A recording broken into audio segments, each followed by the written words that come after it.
pagi, salam sejahtera. Nama saya Vincentius Jana Widodo, mahasiswa PPG dalam jabatan tahun 2025 pada Sekolah Tinggi Pastoral Kata Ketik Santo Fransiskus Asisi Semarang. Dalam hal ini, saya melakukan pemenuhan tugas uji kinerja sebagai mahasiswa. Pada kesempatan ini saya mengambil tema Peran Roh Kudus pada fase E kelas 10 di SMK 1 Sidikalang, Kabupaten Dairi, Provinsi Sumatera Utara, dengan model pembelajaran problem based learning. Bapak Ibu yang sudah terkasih, semoga ini dapat menumbuh kembangkan saya sebagai guru agama Katolik. Demikianlah pengenalan saya. Tuhan Yesus memberkati. Selamat pagi, Pak. Pagi. Pagi, Pak. Pagi. Pembelajaran kita akhiri dulu ya. Ya, Pak. Agnes Sinurat, Hadir, Pak. Arnold Capa, Hadir, Pak. Indah Simangunsong, Hadir, Pak. Indah Situmorang. Hadir, Pak.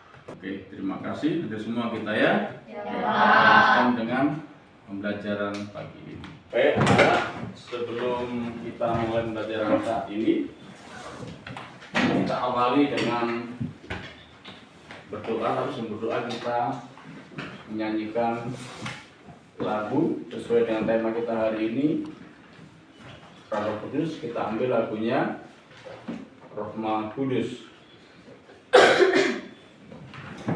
Kita nyanyi bersama-sama. Dalam hati manusia, cinta anak pada Bapa, bila api angin terbang, lambang Roh Kudus yang datang,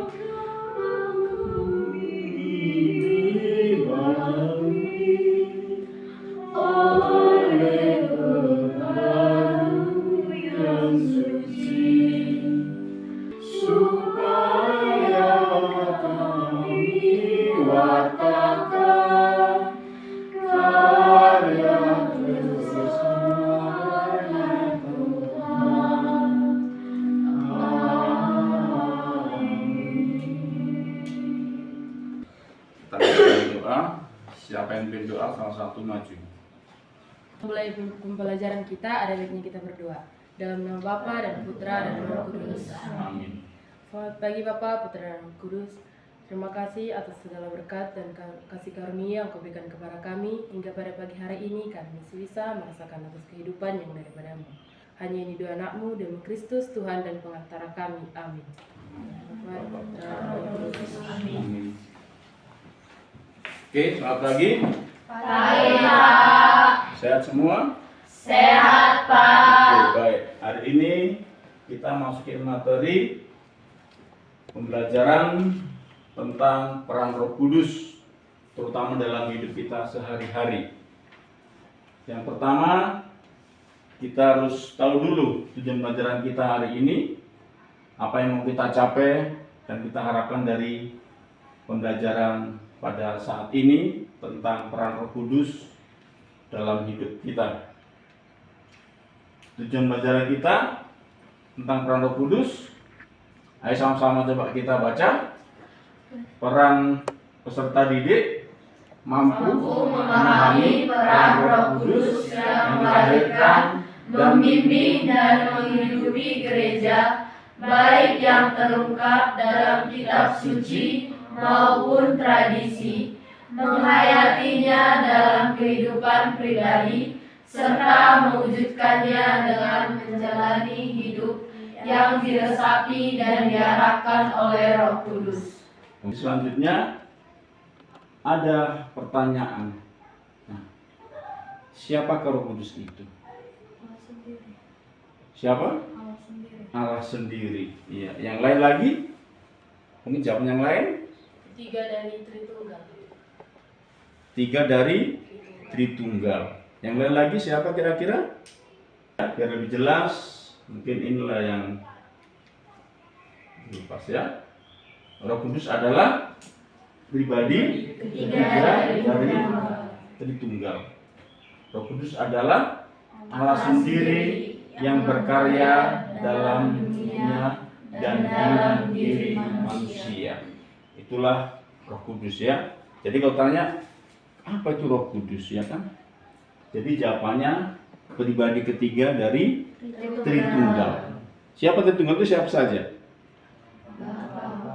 Bapa, Putra dan Roh Kudus ya. Jadi Tritunggal itu adalah sehakikat ya kan? Tidak ada yang dalam arti satu sama lain lebih atau kurang, tidak. Sehakikat artinya mereka sederajat ya. Jadi peran kudus juga itu adalah peran Allah dalam hidup kita ya.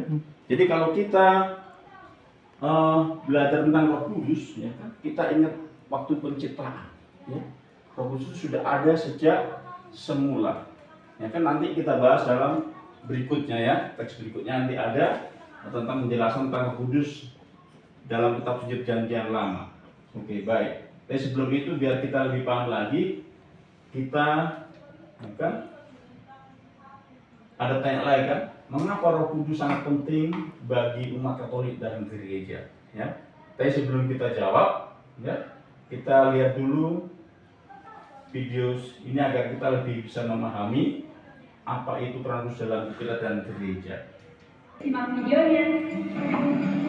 Sahabat-sahabat semua, sebelum kematiannya, Yesus berjanji kepada murid-muridnya bahwa ia akan mengutus Roh Kudus saat ia tidak lagi berada bersama mereka.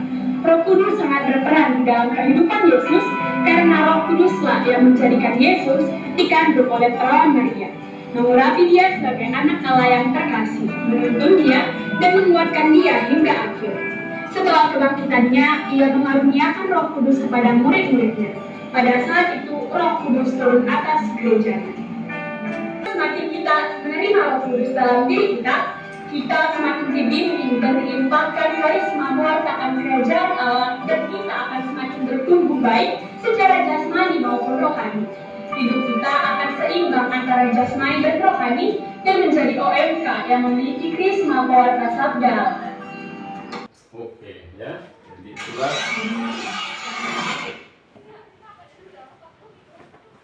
Roh Kudus tadi ya, Roh Kudus dalam hidup kita tadi dan kita lihat melalui contoh video tadi, ya kan? Nah, kan dalam kitab suci Perjanjian Lama ya kan juga dijelaskan juga, ya kan? Ada peran Roh Kudus dalam Perjanjian Lama, ya, terutama dalam kisah penciptaan, ya kan? Kejadian 1 ayat 2. Mari kita baca. Bumi belum berbentuk dan kosong, gelap gulita menutupi samudra raya, dan Roh Allah melayang-layang di atas permukaan air. Ya kan? Di situ ada kata apa? Roh Allah kan? Ya. Jadi sejak semula sudah ada Roh Allah itu. Ya kan? Jadi kalau mungkin dalam ayat sebelumnya, ya kan? Di situ ada kata-kata Allah menciptakan langit dan bumi. Di situ ada Allah. Ya kan? Allah itu berperan. Sekarang di sini Roh Allah yang berperan. Ya, artinya apa? Roh Kudus itu sudah ada sejak semula.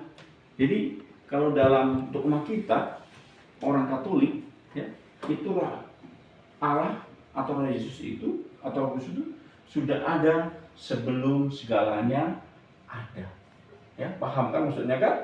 Jadi sudah ada sebelum segalanya ada ya. Dia Kudus juga berperan dalam Perjanjian Baru juga ada.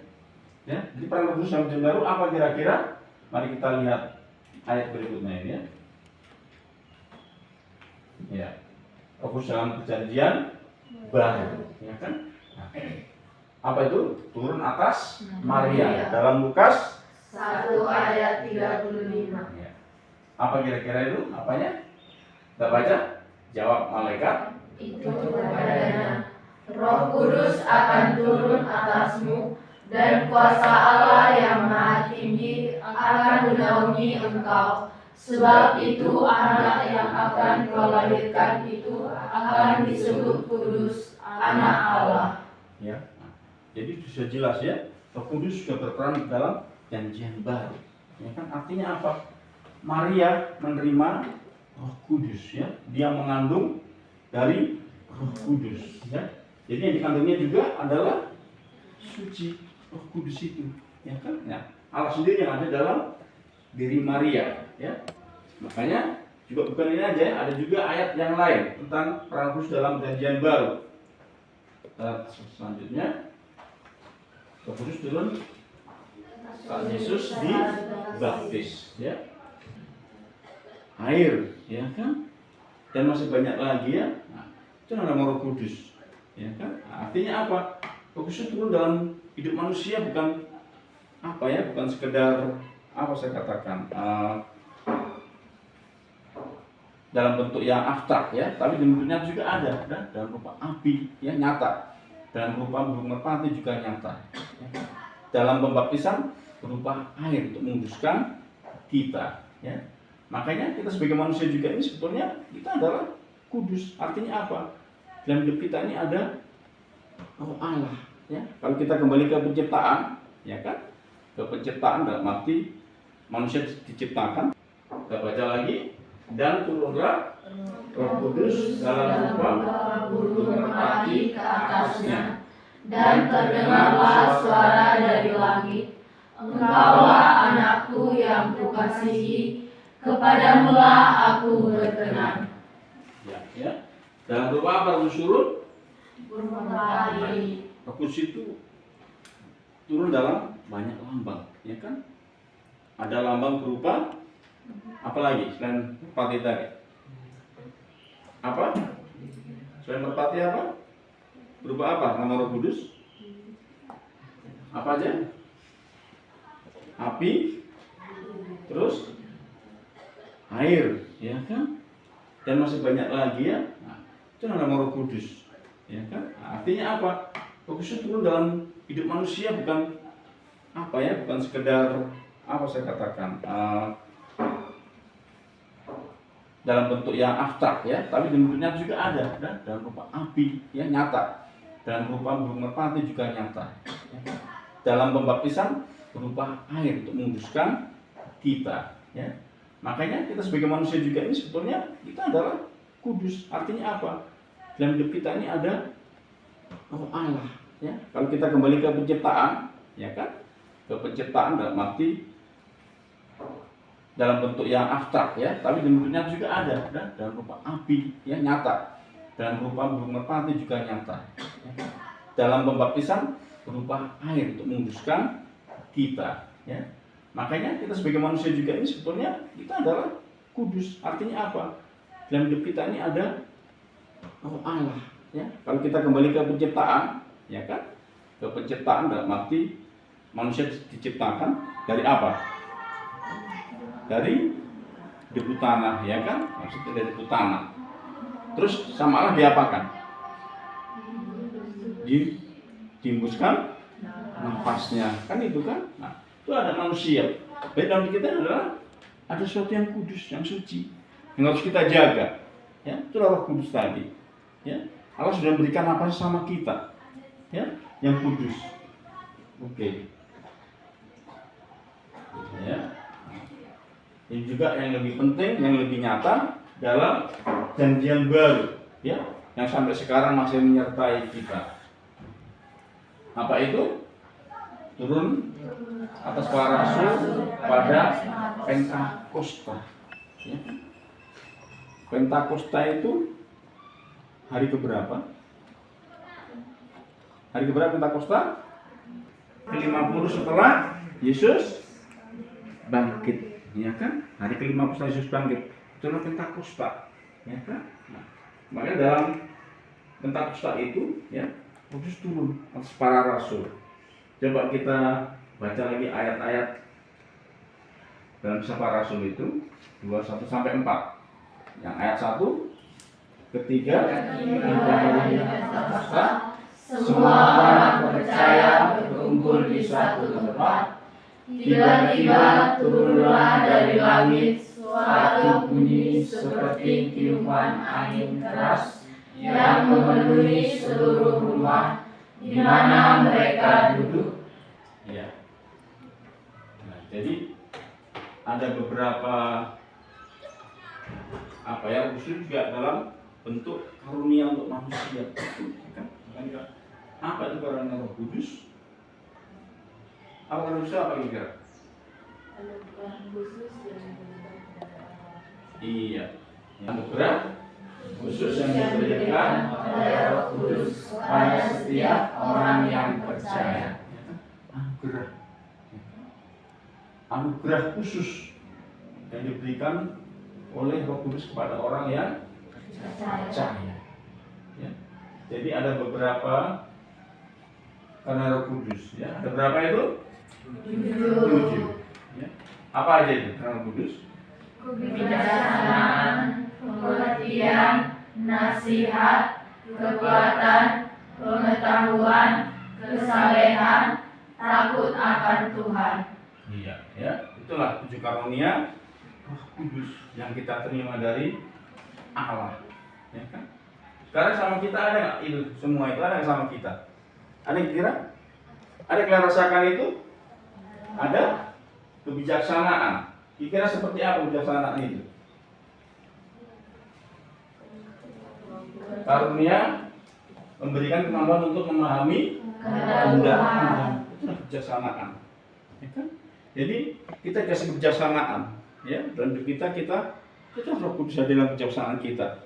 Kita bisa bijaksana dalam mengambil segala sesuatu keputusan atau kemampuan kita bisa mengambil keputusan yang baik, ya kan? Oke, selanjutnya apa lagi? Pengertian. Nah, apa kira-kira? Memberikan kemampuan untuk memahami ajaran-ajaran agama, khususnya ajaran Kristus, dan menerapkannya dalam kehidupan sehari-hari. Ya kan? Nah, karunia ini memberikan kemampuan untuk memahami kebenaran-kebenaran rohani dan untuk hidup sesuai dengan pengetahuan itu. orang yang memiliki pengetahuan karunia dapat memahami ajaran agama dengan lebih baik dan dapat lebih dalam dan menerapkan dalam kehidupan sehari-hari. Ya kan? Pengetahuan, arti tentang rohani tadi ya, rohani. Bagaimana kita memahami kehidupan rohani kita seperti apa? Sudahkah kita berbuat sesuai dengan yang diajarkan oleh ajaran kita, ajaran Katolik seperti apa? Ya kan? Kita harus betul memahami. Dan sekedar Katolik, iya, tapi kita tidak paham tentang Katolik. Ya, selanjutnya dari tadi apa 7 karunia tadi kan ada juga buah-buah roh ya, buah roh kudus. Buah roh kudus itu apa? Apa kira? Hasil dari karya-karya roh kudus yang bekerja dalam hidup kita, dalam diri kita itulah. Ya. Selain 7 karunia roh kudus juga ada buah-buah roh.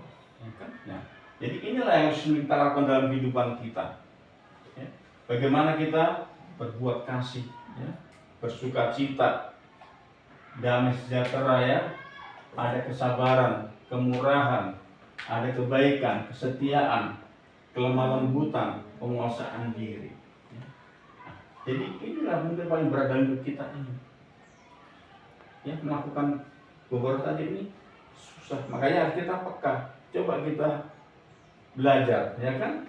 Kita belajar memahami apa yang harus kita lakukan sesuai dengan kehendak Allah atau kehendak roh kita. Ya, kayak seperti apa kira-kira? Kalau kasih, contoh kasih seperti apa kira-kira? Mengasihi. Seperti apa? Mengasihi seperti apa? Mengasihi. Bisa mengasihi musuhmu? Ya? Bisa mengasihi musuhmu? Aha. Ya. Saya rasa itu juga harus kita latih, ya kan? Bagaimana kita mengasihi musuh kita, terutama diri kita itu kita kasihi, ya kan? Sukacita artinya apa? Selalu ceria, ya kan? Senyum juga penting, ya. Makanya kalau pagi Apa itu? Depan itu ada S5 ya? 5S. 5S ya? Ya. Apa 5S itu? Sapa, ramah, sopan, santun, senyum. Ya. Maka senyum juga penting. Jadi kalau di emoji gambaran yang gini tuh ya, yang naik ke apa ya? Bukan yang ke bawah, yang ke atas kan? Iya. Ya. Tidak Bang Sabar. Tidak menyusui. Apalagi sabar.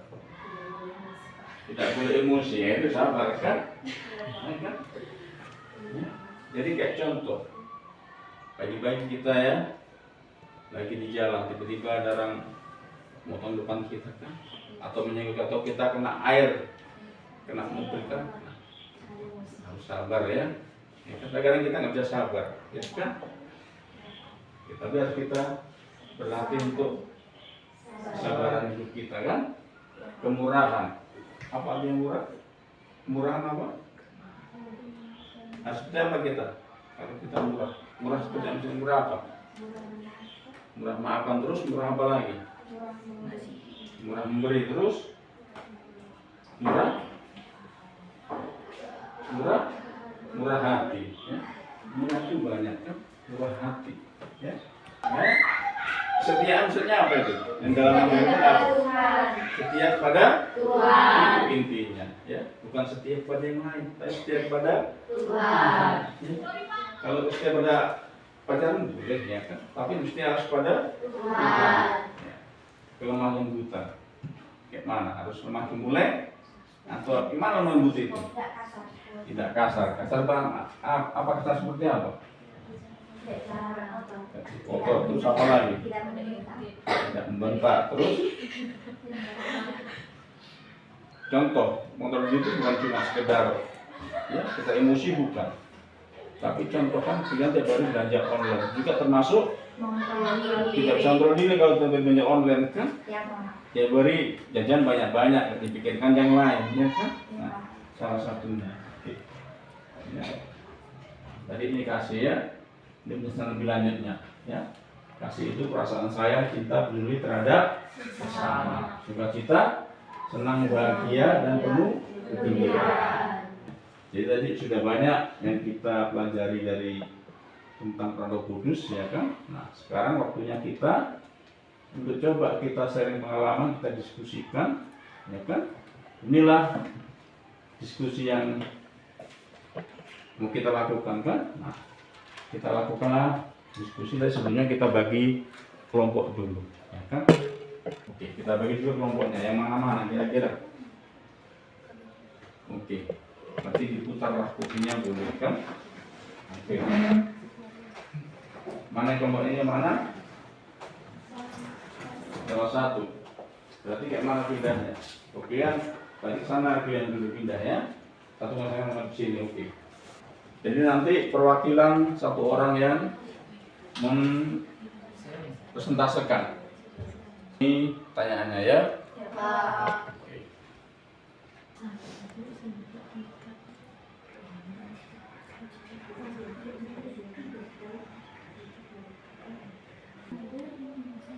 Dilihat ya pemahamannya seperti apa ya.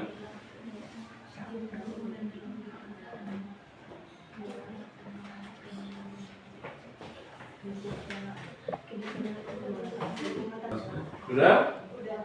Oke. Balik ke tempat masing-masing kalau sudah.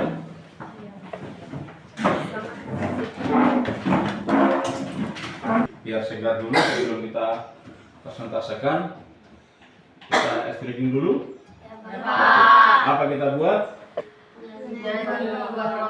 Membuat rohnya. Oke, siapa yang memimpin? Silahkan Indah. Kemurahan, kebaikan, kesetiaan, kelemah lembutan, dan penguasaan diri. Kasih, sukacita, damai sejahtera, penguasaan diri. Oke. Terus kan? sekarang kita lanjutkan dengan persentase ya. Ya. Kita presentasekan setiap kelompok yang mewakili satu orang saja yang masuk ke depan. Oke, kelompok satu dulu, siapa yang selesaikan? Siapa? Indah? Oke, silakan selesaikan. Roh Kudus hadir melalui penguasaan diri karena saya dapat mengontrol emosi atau nafsu saya. Kesabaran karena bisa menahan diri dengan tenang tanpa kehilangan kontrol emosi. Dari kehadiran dalam diri kita dan mampu menguasai ke-9 buah-buah roh. Oke, baik. Oke, kasih dulu tepuk tangan. Nomor 1. Oke, selanjutnya kelompok 2. Menurunkan kebaikan kepada sesama serta lebih terbuka kepada Tuhan. Oke, tentang kelompok 3. Oke. Yang datang di hati kami sehingga kami merasa nyaman. 2. Karunia atau buah Roh Kudus mana yang paling kami butuhkan saat ini? Mengapa? Kasih, karena kasih merupakan perasaan cinta dan empati yang tulus terhadap sesama manusia, di mana seseorang merasakan apa yang dirasakan oleh orang lain.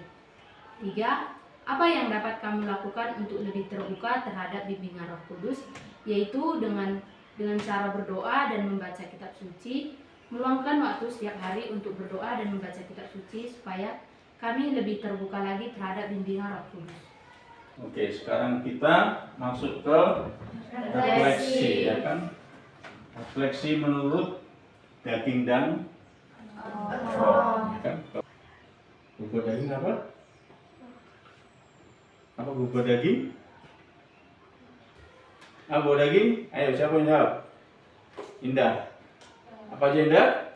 Percabulan, kecemaran, hawa nafsu, penyembahan berhala, sihir, perseteruan, perselisihan, iri hati, amarah, kepentingan diri sendiri, Buah-buah? roh. Buah-buah? Daging. Ya kan? Yang terbalik. Ya, jika bubur daging itu artinya yang ke sisi negatif, ya kan?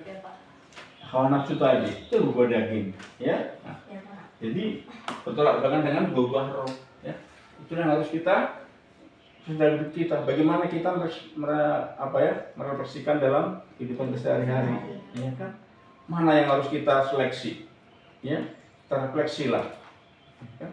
Jadi mungkin sampai sini aja bagi kita hari ini, ya. Kiranya apa yang kita lakukan hari ini kita pelajari berguna bagi kita semua kan. Nah, jadi kesimpulannya, ya, kesimpulan hari ini adalah Roh Kudus bagian penting dari iman Katolik Karena Roh Kudus membimbing, menguatkan, dan menguruskan kita, dan kita dipanggil untuk terbuka terhadap karya Roh Kudus dalam hidup kita.